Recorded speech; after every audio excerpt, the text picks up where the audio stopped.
talk about dreamlike experiences, I mentioned to you before when we first met. I mean, I fell really ill in Malaysia recently. We lived as a family in Malaysia for 3 years, and I had a kind of catastrophic clotting event, which included kind of clots around my body, but also a stroke in that sense. And I was very grateful for having lived many years close to this question, because my first reaction, lying in an ICU bed in Kuala Lumpur, bereft of my wife or children because it was at the height of COVID over there and no visitors, I had no phone with me or anything like that. My first response was, what is this dream?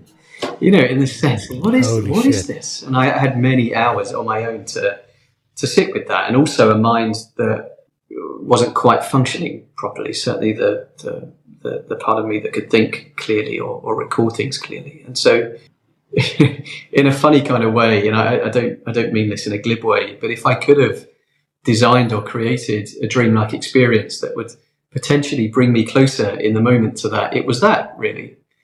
As much as I suffered too, and I had my moments of panic, believe me, but you know, it also served as a kind of cutting through motion closer to that question again. So I was very lucky to do a deathbed meditation many years ago with a Jungian analyst, actually. It was a 3-day event in complete darkness and using kind of Tibetan Buddhist meditations. And it was the most viscerally kind of exhausting and terrifying experience of my life up until Malaysia, probably.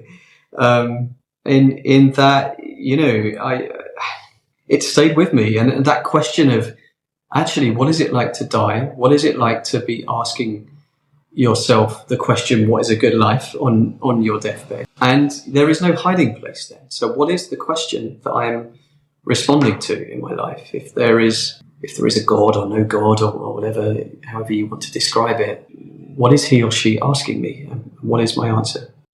Wow, that's that question sounds so powerful. Like, what is, if there is a God, what is God asking me? In terms of when you're in ICU, so you were fully still holding, like, you're in this, I'm assuming, like a very traumatic experience as well, right? Like, you know, just in terms of the intensity of it. But you're still, this is what I couldn't, like, you're still holding on to a sense of, like, what is this dream? Like, there's still, even in an extreme circumstance, there's still this kind of curiosity or this investigation kind of playing out. What else was I to do with my time?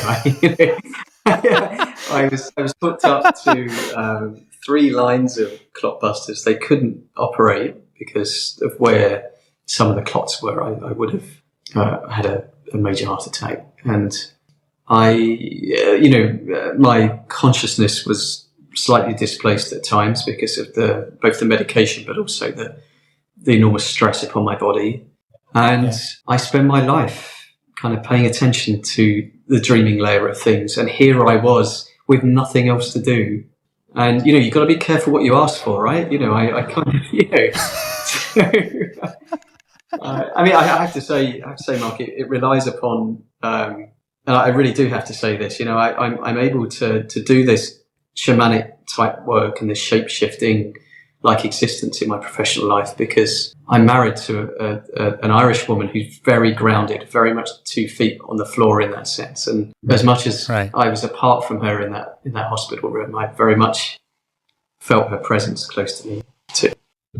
That's so beautiful. Thanks for watching the latest clip from the What is a Good Life podcast. My name's Mark McCartney. I'm the host of this podcast, and I'm also a coach based in Berlin. Over the last 2 years, I've interviewed over 150 people around this question, and I've distilled these findings, anecdotes, and experiences into both corporate workshops and one-on-one coaching programs. If you're a corporate looking to book a workshop for your next event, or you're a working professional in need of finding answers to some of the bigger questions in life, please direct message me below for a free 30-minute consultation.